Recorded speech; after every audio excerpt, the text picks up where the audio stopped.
नमस्कार दोस्तों, स्वागत है आपका एक बार फिर से आपके अपने YouTube चैनल पर। हम एक बार फिर से हाजिर हैं आधुनिक भारत के इतिहास के साथ modern Indian history spectrum book के साथ। और हम पढ़ रहे हैं गोलमेज सम्मेलन। भारत के वायसराय लॉर्ड इरविन और ब्रिटेन के प्रधानमंत्री रैमजे मैकडोनाल्ड इस बात पर सहमत हुए कि जैसा कि साइमन कमीशन रिपोर्ट की अनुशंसाएं स्पष्ट रूप से अपर्याप्त थीं, एक गोलमेज सम्मेलन आयोजित किया जाना चाहिए। ठीक है, साइमन कमीशन रिपोर्ट की जो अनुशंसाएं थी वो पूरी तरह से ठीक नहीं थी, मतलब यूँ कह सकते हैं स्पष्ट नहीं थी। तो ऐसे में इरविन और मैकडोनाल्ड इन दोनों ने मिलके ये तय किया कि एक सम्मेलन किया जाना चाहिए जिसका नाम रखा गोलमेज सम्मेलन। अब देखिए, प्रथम गोलमेज सम्मेलन नवंबर 1930 और जनवरी 1931 के दरमियान इन 3 माह में चला। देखिए, सरकार ने 12 नवंबर 1930 को साइमन कमीशन की रिपोर्ट और संवैधानिक मुद्दों पर चर्चा करने के निमित्त लंदन में प्रथम गोलमेज सम्मेलन का आयोजन किया। और ये नवंबर 1930 से जनवरी 1931 में लंदन में ये सम्मेलन आयोजित किया गया। ब्रिटिश सरकार एवं भारतीयों के मध्य समान स्तर पर आयोजित की गई ये प्रथम वार्ता थी। पहली वार्ता जो है इसको प्रथम गोलमेज सम्मेलन के नाम से हम जानते हैं। जहाँ कांग्रेस एवं अधिकांश व्यावसायिक संगठनों ने इस सम्मेलन का बहिष्कार किया, वहीं मुस्लिम लीग व हिंदू महासभा और उदारवादियों और दलित वर्ग और भारतीय रजवाड़ों ने इस सम्मेलन में भाग लिया। भारतीय रजवाड़ों ने, दलित वर्ग ने, उदारवादियों ने, हिंदू महासभा ने और मुस्लिम लीग ने भाग लिया, जबकि कांग्रेस और अधिकांश व्यावसायिक संगठनों ने इसका बहिष्कार किया। इस सम्मेलन में भाग लेने वाले प्रतिनिधि मुख्यतः 3 भागों में विभक्त किए जा सकते हैं। पहले ब्रिटिश दल, तीनों ब्रिटिश दल, लिबरल और कंजर्वेटिव और श्रमिक दल के प्रतिनिधि। ठीक, दूसरा जो विभाग वो है, दूसरा जो भाग इसमें है वो है भारत के ब्रिटिश सरकार द्वारा मनोनीत सदस्य। तीसरे हैं भारत के राज्यों से राजकुमार और उनके द्वारा मनोनीत प्रतिनिधि। ठीक है, इस सम्मेलन में भाग लेने वाले प्रतिनिधियों के चयन का मापदंड असमान था। ब्रिटेन की तीनों पार्टियों का प्रतिनिधित्व अलग अलग प्रतिनिधि कर रहे थे, जबकि भारतीय प्रतिनिधियों में से कुछ वायसराय द्वारा मनोनीत थे और कुछ का मनोनयन भारतीय रजवाड़ों ने किया था। इस सम्मेलन में राज्य लोक संगठन का कोई प्रतिनिधि नहीं था। प्रतिनिधियों के मनोनयन का मुख्य आधार ब्रिटिश सरकार के प्रति निष्ठा और उनके स्वशासन संबंधी विचार थे। यानी ब्रिटिश सरकार के प्रति जो निष्ठा रख रहा था उन लोगों ने इस सम्मेलन में भाग लिया। इस सम्मेलन में सम्मिलित सभी दलों के प्रतिनिधि केवल अपने व्यक्तिगत हितों के पक्ष पोषण में प्रयासरत रहे। सम्मेलन के दौरान केवल समस्याएं, विचारार्थ विषय ही प्रस्तुत किए गए, लेकिन कोई ठोस परिणाम सामने नहीं आ सका। वैसे भी भारत के सबसे बड़े राजनीतिक संगठन कांग्रेस के सम्मेलन में भाग न लेने से ये सम्मेलन अधूरा सा हो गया। 19 जनवरी 1931 को बिना किसी वास्तविक उपलब्धि के ये सम्मेलन समाप्त हो गया। अब द्वितीय गोलमेज सम्मेलन जनवरी में 19 तारीख को ये समाप्त हो गया और 12 नवंबर को जो जो लॉर्ड इरविन है उन्होंने और जो मैकडोनाल्ड जो प्रधानमंत्री रैमजे मैकडोनाल्ड और लॉर्ड इरविन, इन्होंने मिलकर के एक सम्मेलन की मतलब पृष्ठभूमि तैयार की और 12 नवंबर 1930 को ये आयोजित प्रथम गोलमेज सम्मेलन जो है लंदन में आयोजित किया गया। 12 नवंबर से 19 जनवरी 1931 तक ये चला। 1930 से 1931 के दरमियान वर्षांतर में ये चला। अब देखते हैं द्वितीय गोलमेज सम्मेलन। दिल्ली समझौते के प्रावधान के अंतर्गत कांग्रेस के एकमात्र प्रतिनिधि ग्रुप में गांधी जी द्वितीय गोलमेज सम्मेलन में भाग लेने के लिए 29 अगस्त 1931 को लंदन रवाना हुए। अब देखिए 1931 में 29 अगस्त 1931 को द्वितीय गोलमेज सम्मेलन में गांधी जी ने भाग लिया और अगस्त से बाद 7 सितंबर 1931 से 1 दिसंबर 1931 तक चले इस सम्मेलन में गांधी जी के राजपूताना नामक जहाज में महादेव देसाई, मदन मोहन मालवीय, देवदास गांधी, घनश्याम बिड़ला और मीराबेन भी थीं। यद्यपि इस गोलमेज सम्मेलन में गांधी जी को कुछ विशेष प्राप्त होने की उम्मीद नहीं थी। अब देखिए ये सम्मेलन जो है 7 सितंबर से 1 दिसंबर 1931 तक चला। ठीक है, इस इतने लंबे चले सम्मेलन में गांधी जी के राजपूताना नामक जहाज में महादेव देसाई, मदन मोहन मालवीय, देवदास गांधी, घनश्याम बिड़ला इसके अतिरिक्त, यद्यपि गांधी जी को इस सम्मेलन से कुछ विशेष प्राप्त होने की उम्मीद नहीं थी। क्यों नहीं थी? देखिए, पहला कारण, ब्रिटेन में चर्चिल के नेतृत्व में दक्षिणपंथी खेमे ने ब्रिटिश सरकार द्वारा कांग्रेस को बराबरी का दर्जा देने की बात का तीव्र विरोध किया। ठीक है, इसके अलावा उसने भारत में और सुदृढ़ ब्रिटिश शासन की मांग की। ब्रिटेन में रैमजे मैकडोनाल्ड के नेतृत्व में बनी लेबर पार्टी ने रूढ़िवादी सदस्यों का बोलबाला था और इस समय सैमुअल होवर को भारत का गृह सचिव नियुक्त किया गया था, जो कि घोर दक्षिणपंथी था। इसके अलावा द्वितीय गोलमेज सम्मेलन में मुख्यतः रूढ़िवादी, प्रतिक्रियावादी और सांप्रदायिक ब्रिटिश राजभक्तों के प्रतिनिधि थे, जिनका उपयोग साम्राज्यवादी सरकार ने यह प्रदर्शित करने के लिए किया कि कांग्रेस सभी भारतीयों के एकमात्र प्रतिनिधि संस्था नहीं है। साथ ही सरकार का मकसद था कि हर मोर्चे पर गांधी जी को परास्त किया जाए। अल्पसंख्यकों के मुद्दे पर शीघ्र ही सम्मेलन में गतिरोध पैदा हो गया। मुसलमानों, ईसाइयों और आंग्ल भारतीयों, दलितों ने पृथक प्रतिनिधित्व की मांग प्रारंभ कर दी। ये सभी आपस में मिलकर अल्पसंख्यक गठजोड़ के रूप में संगठित हो जाए, किंतु गांधी जी ने सांप्रदायिक आधार पर किसी भी संवैधानिक प्रस्ताव का अंत तक विरोध किया। भारतीय रजवाड़े भी संघ बनाने के मुद्दे पर ज्यादा उत्साहित नहीं थे, मुख्यतया उस स्थिति में जब सविनय या अवज्ञा आंदोलन स्थगित कर कांग्रेस केंद्र में सरकार का गठन करें। द्वितीय गोलमेज सम्मेलन रैमजे मैकडोनाल्ड की इस घोषणा के साथ संपन्न हुआ। क्या घोषणा की थी? देखिए, 2 मुस्लिम प्रांतों, उत्तर पश्चिम सीमांत प्रांत और सिंध का गठन किया जाएगा। दूसरा, भारतीय सलाहकारी परिषद की स्थापना। तीसरा, 3 विशेषज्ञ समितियां जैसे वित्त समिति, मताधिकार समिति और राज्य संबंधी समितियों का गठन किया जाएगा। इसके अलावा चौथा, भारतीयों की सहमति नहीं हो सके तो सर्वसम्मत सांप्रदायिक निर्णय की घोषणा। यदि भारतीयों में सहमति नहीं हो सकी तो सर्वसम्मत सांप्रदायिक निर्णय की घोषणा होगी। इस सम्मेलन में सरकार भारतीयों की मुख्य मांग स्वतंत्रता पर किसी भी प्रकार का विचार करने में असफल रही। 28 दिसंबर 1931 को गांधी जी भारत लौट आए। 29 दिसंबर 1929 को कांग्रेस कार्यकारिणी ने सविनय आंदोलन फिर से प्रारंभ करने का निर्णय लिया।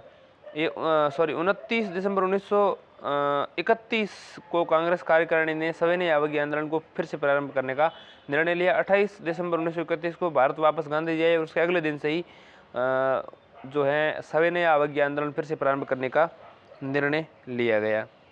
अब समझते हैं तीसरा गोलमेज सम्मेलन। तीसरे गोलमेज सम्मेलन का आयोजन 17 नवंबर 1932 से 24 दिसंबर 1932 के दरमियान हुआ। पहला जो गोलमेज सम्मेलन है, प्रथम गोलमेज सम्मेलन, ध्यान दीजिएगा, प्रथम गोलमेज सम्मेलन की डेट जो है 1930-31 के दरमियान है। नवंबर 1930 से जनवरी 1931 तक प्रथम गोलमेज सम्मेलन। उसके पश्चात द्वितीय गोलमेज सम्मेलन जो है सितंबर 1931 से दिसंबर 1931। फिर तृतीय गोलमेज सम्मेलन जो है वो है नवंबर 1932 से दिसंबर 1932 के दरमियान, जिसमें भारतीय राष्ट्रीय कांग्रेस और गांधी जी ने भाग नहीं लिया। इसमें कई अन्य भारतीय नेताओं ने भी भागीदारी नहीं की। पहले 2 गोलमेज सम्मेलनों के बाद इसमें कोई खास हासिल नहीं हुआ। इसकी अनुशंसाएं मार्च 1933 में एक श्वेत पत्र प्रकाशित हुई, जिसमें बाद में ब्रिटिश संसद में चर्चा हुई।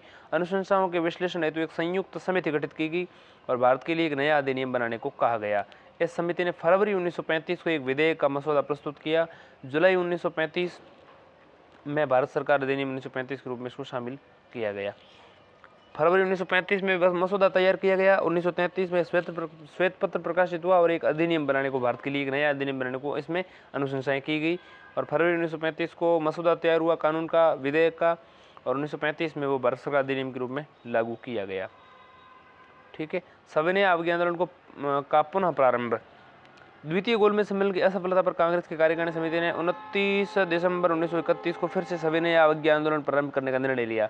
द्वितीय गोलमेज सम्मेलन में असफलता मिली और इसके फलस्वरूप ही 29 दिसंबर 1931 को फिर से सविनय अवज्ञा आंदोलन प्रारंभ का निर्णय लिया गया। अस्थायी शांति का काल मार्च से दिसंबर 1931। इस काल में विभिन्न गतिविधियों ने भारतीयों में साम्राज्यवादी शासन के विरुद्ध संघर्ष की भावना को जीवित रखा। संयुक्त प्रांत में कांग्रेस लगान में कमी करना, बकाया लगान को माफ करना तथा लगान अदा न करने के कारण काश्तकारों को उनकी भूमि से बेदखल की करने की प्रक्रिया पर रोक लगाने की मांग को लेकर प्रारंभ किए गए आंदोलन का नेतृत्व प्रदान कर रही थी। उत्तर पश्चिम सीमांत प्रांत में हुकूमत ने खुदाई खिदमतगार के कार्यकर्ताओं एवं उन किसानों पर कठोर दमनात्मक कार्रवाई की जो सरकार द्वारा बलपूर्वक लगान वसूल करने का विरोध कर रही थी। बंगाल में सरकार भेदभावपूर्ण अध्यादेशों के द्वारा शासन चला रही थी तथा आतंकवाद से निपटने के लिए उसने हजारों लोगों को कारावास में डाल दिया। सितंबर 1931 में हिजली जेल में राजनीतिक बंदियों पर गोली चलाई गई जिसमें 2 लोगों की मृत्यु हो गई। द्वितीय गोलमेज सम्मेलन के पश्चात सरकार का परिवर्तित रुख।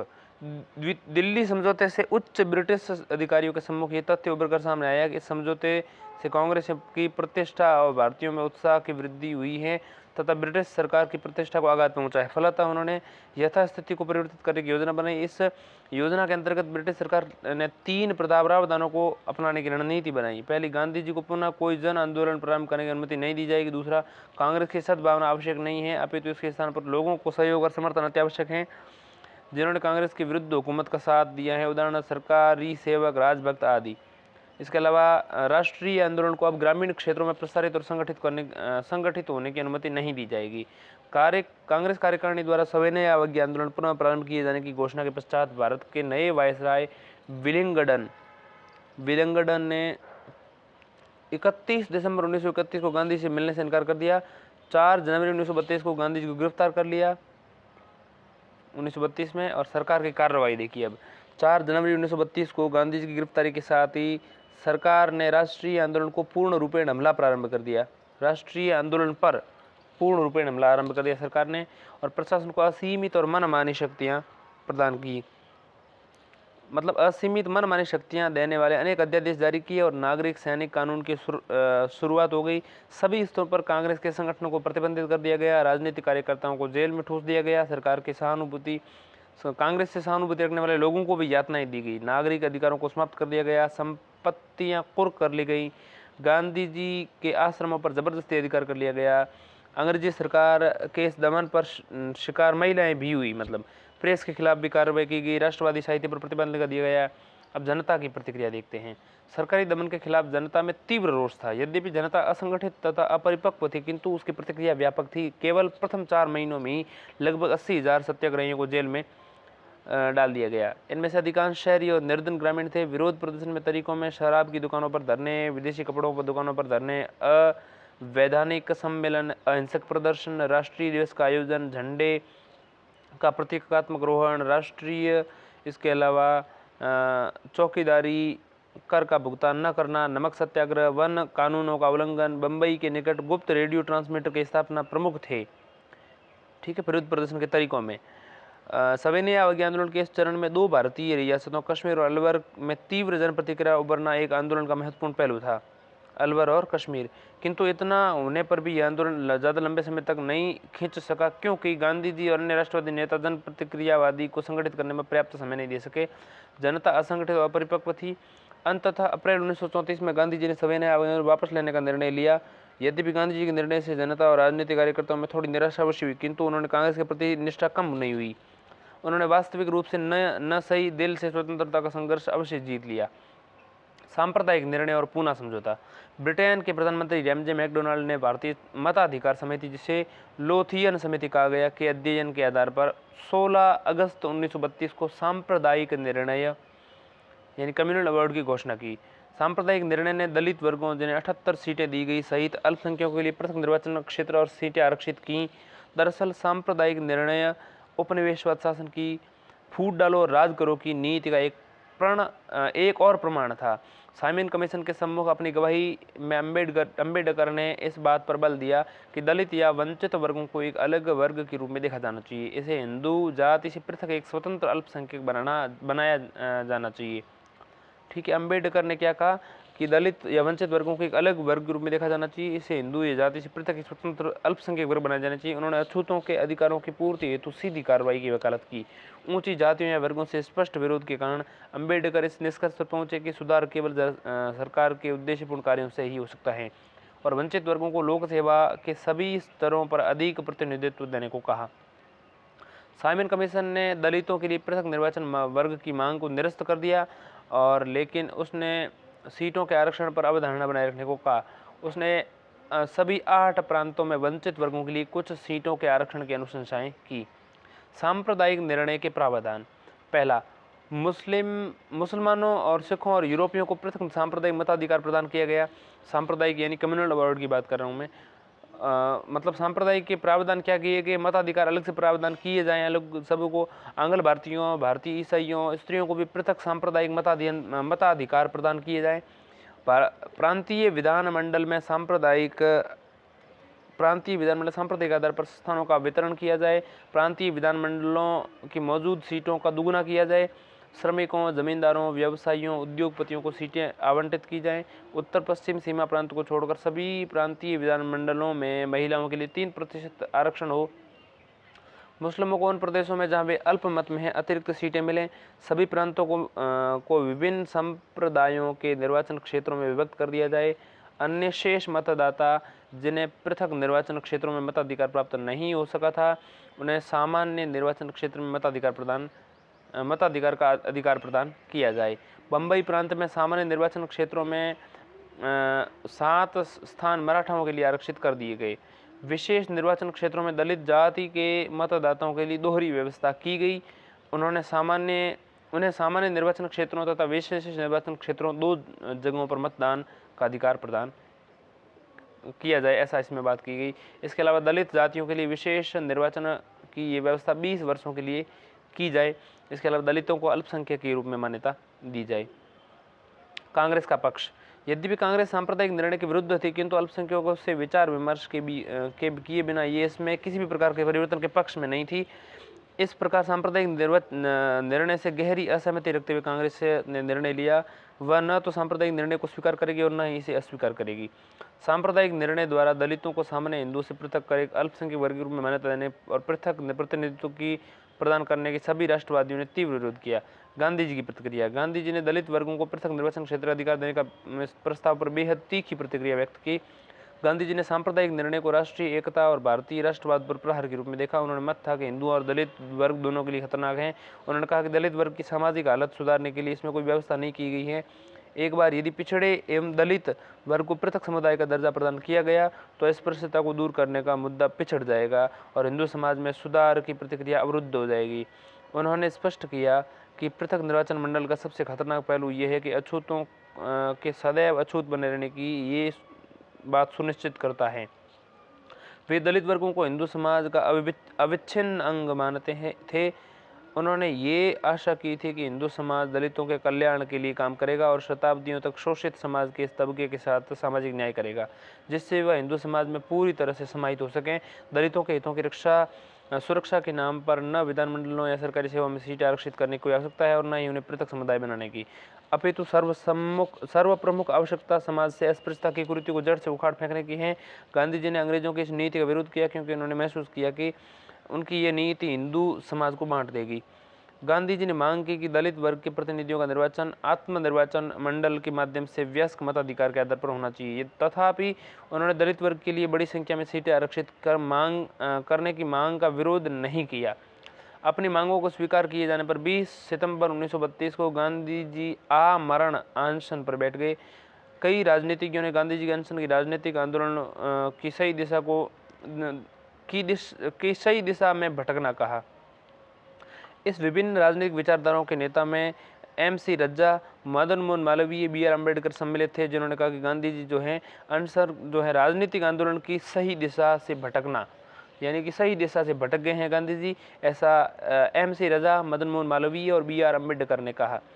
ठीक है, जो सक्रिय हो गए थे। अंततः एक समझौता हुआ जिसे पूना समझौता या पूना पैक्ट के नाम से जाना जाता है। पूना समझौता क्या देखिए, 24 सितंबर 1932 में डॉक्टर अम्बेडकर और अन्य नेताओं के प्रयत्न से एक सवर्ण हिंदुओं और दलित मध्यों के एक समझौता किया गया।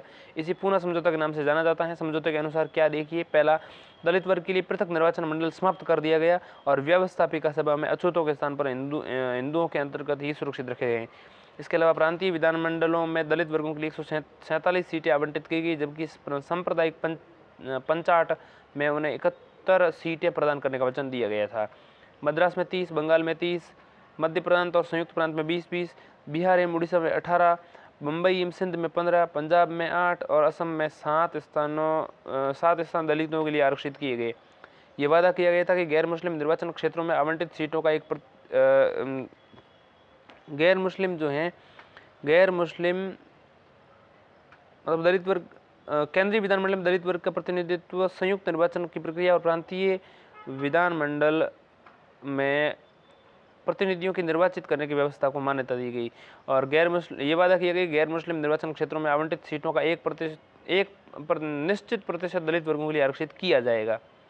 दलित वर्ग को सार्वजनिक सेवाओं, स्थानीय संस्थाओं और उनकी शैक्षणिक योग्यता के आधार पर उचित प्रतिनिधित्व देने की बात की गई। सरकार ने पूना समझौते को सांप्रदायिक निर्णय का संशोधित रूप मानकर उसे स्वीकार कर लिया। कांग्रेस ने स्वीकार किया कि दलित वर्गों को प्रशासनिक सेवाओं में पर्याप्त प्रतिनिधित्व प्रदान किया जाए।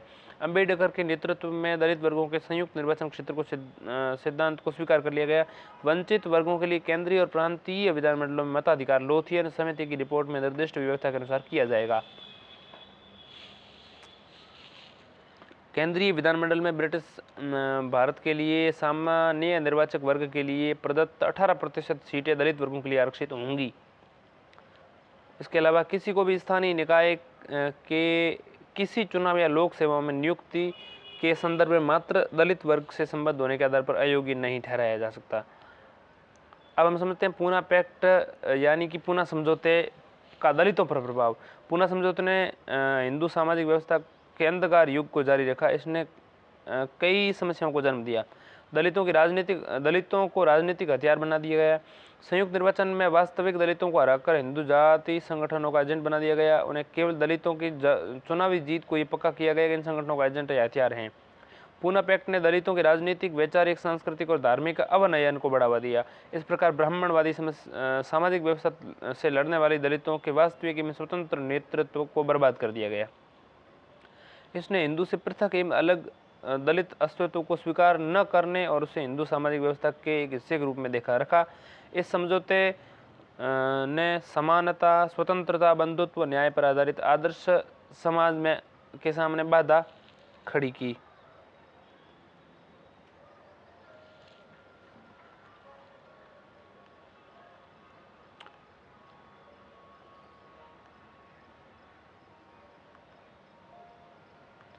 संयुक्त निर्वाचक वर्ग, इसका दलितों पर प्रभाव। अखिल भारतीय अनुसूचित जाति संघ AISCF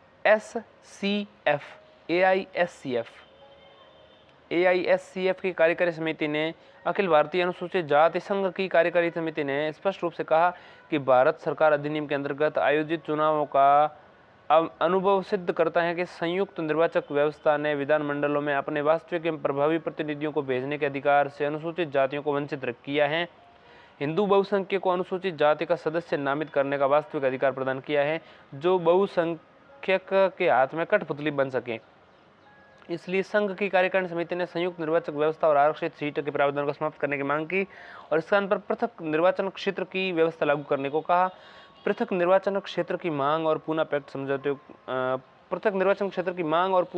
पैक्ट को समाप्त करने की मांग 1947 तक जारी रही। गांधी जी का हरिजन अभियान। सांप्रदायिक निर्णय द्वारा भारतीयों को विभाजित करने और पूना पैक्ट के द्वारा हिंदुओं को दलित वर्ग में से अलग करने की मांग को गांधी जी बुरी तरह से आहत कर दिया उसने। फिर भी गांधी जी ने पूना समझौते के प्रावधानों को पूरी तरह से पालन किए जाने का वचन दिया। अपने वचन को पूरा करने के उद्देश्य से गांधी जी अपने कार्यों को छोड़कर पूर्ण रूपेण अस्पृश्यता निवारण अभियान में जुट गए। उन्होंने अपना अभियान यरवदा जेल से ही प्रारंभ कर दिया था। तत्पश्चात अगस्त 1933 को जेल से रिहा होने के उपरांत उनके आंदोलन में और तेजी आ गई। अपने कारावास की अवधि में ही उन्होंने सितंबर 1932 में अखिल भारतीय अस्पृश्यता विरोधी लीग का गठन किया और जनवरी 1933 में हरिजन नामक साप्ताहिक पत्र का प्रकाशन प्रारंभ किया। जेल से रिहाई के उपरांत वे सत्याग्रह आश्रम वर्धा आ गए और साबरमती आश्रम गांधी जी ने 1930 में ही छोड़ दिया था और प्रतिज्ञा की थी कि स्वराज्य मिलने के पश्चात ही वे साबरमती आश्रम यानी अहमदाबाद में वापस लौटेंगे। 7 नवंबर 1933 को वर्धा से गांधी जी ने अपनी हरिजन यात्रा प्रारंभ की। 1933 से वर्धा आश्रम से उन्होंने हरिजन यात्रा प्रारंभ की। नवंबर 1933 से जुलाई 1934 तक गांधी जी ने पूरे देश की यात्रा की। लगभग 20,000 किलोमीटर तक का सफर तय किया। अपनी यात्रा के दौरान गांधी जी ने स्वयं स्थापित संगठन हरिजन सेवक संघ के लिए जगह जगह पर कोष एकत्रित करने का कार्य भी किया। गांधी जी की इस यात्रा का उद्देश्य था हर रूप में अस्पृश्यता को समाप्त करना। उन्होंने कांग्रेस कार्यकर्ताओं से आग्रह किया कि गांवों का भ्रमण कर हरिजनों को सामाजिक, आर्थिक, राजनीतिक और सांस्कृतिक उत्थान का कार्य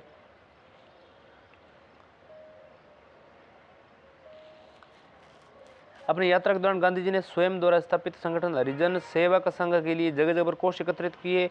गांधी जी की इस यात्रा का मुख्य उद्देश्य था हर रूप में अस्पृश्यता का अंत किया जाए। उन्होंने कांग्रेस कार्यकर्ताओं से आग्रह किया कि गांवों का भ्रमण कर हरिजनों को सामाजिक, आर्थिक, राजनीतिक और सांस्कृतिक उत्थान का कार्य करें। दलितों को हरिजन नामक सर्वप्रथम गांधी जी ने ही दिया था। हरिजन उत्थान के इस अभियान में गांधी जी 8 मई तथा 16 अगस्त 1933 को 2 बार लंबे अनशन पर बैठे। इस अनशन का उद्देश्य अपने प्रयासों की गंभीरता एवं अहमियत से अपने समर्थकों को अवगत कराना था। अनशन की रणनीति ने राष्ट्रवादी खेमे को बहुत प्रभावित किया। बहुत से लोग भावुक हो गए। अपने हरिजन आंदोलन के दौरान गांधी जी को हर कदम पर सामाजिक प्रतिक्रियावादियों और कट्टरपंथियों का विरोध का सामना करना पड़ा। उनके खिलाफ प्रदर्शन किए गए। उन पर हिंदूवाद पर कुठाराघात करने का आरोप लगाया गया। सविनय अवज्ञा आंदोलन और कांग्रेस का विरोध करने के निमित्त सरकार ने इन प्रतिक्रियावादी तत्वों का भरपूर साथ दिया। अगस्त 1934 में लेजिस्लेटिव असेंबली में मंदिर प्रवेश विधेयक को गिराकर सरकार ने इन्हें अनुग्रहित करने का प्रयत्न किया।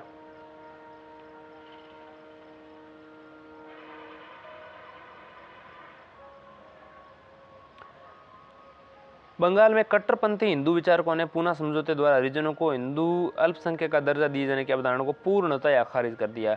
गांधी जी के जाति संबंधी विचार। गांधी जी ने अपनी पूरे हरिजन आंदोलन, सामाजिक कार्यकर्ता अनशनों पर मूलभूत तथ्यों को लेकर सर्वाधिक जोर दिया।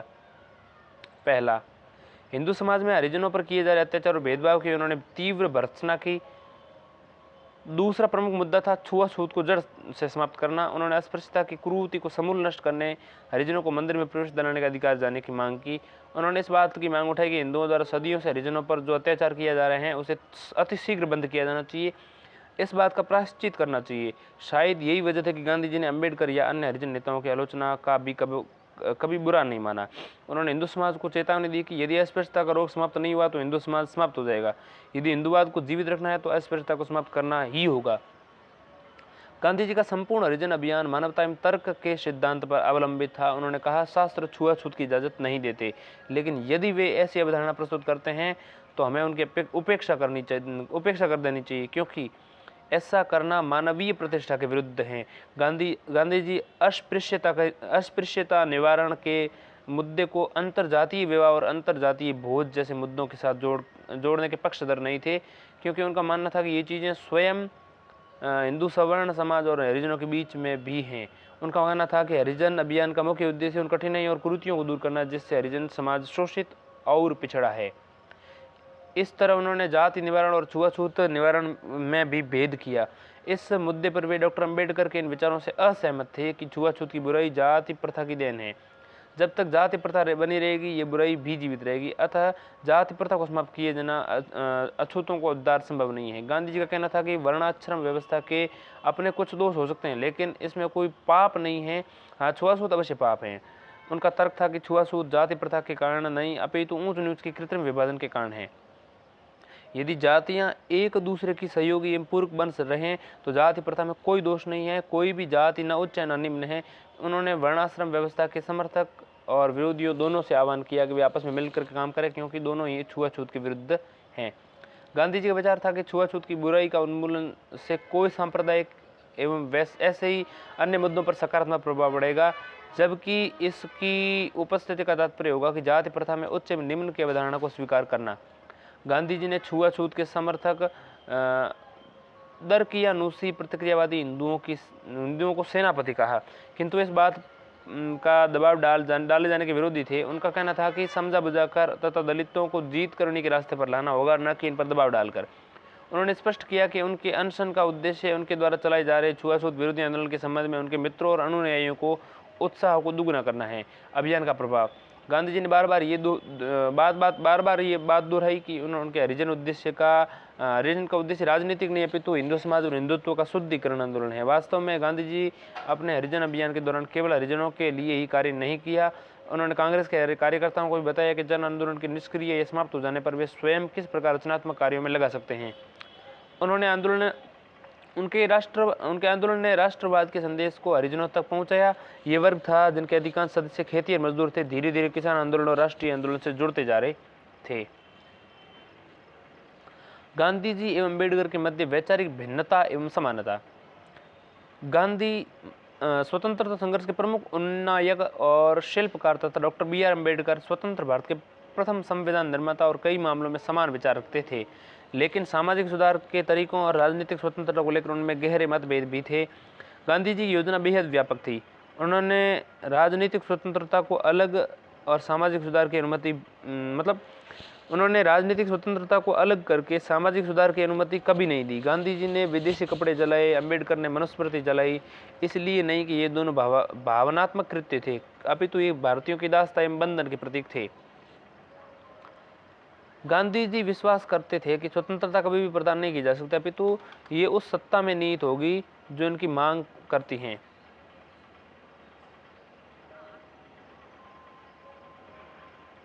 गांधी जी विश्वास करते थे कि स्वतंत्रता कभी भी प्रदान नहीं की जा सकती, अपितु ये उस सत्ता में निहित हैं जो इसकी मांग करती हैं, इसका प्रयोग करने की चाह रखती हैं, जबकि अम्बेडकर उम्मीद करते थे कि स्वतंत्रता शासकों द्वारा प्रदान की जाती हैं।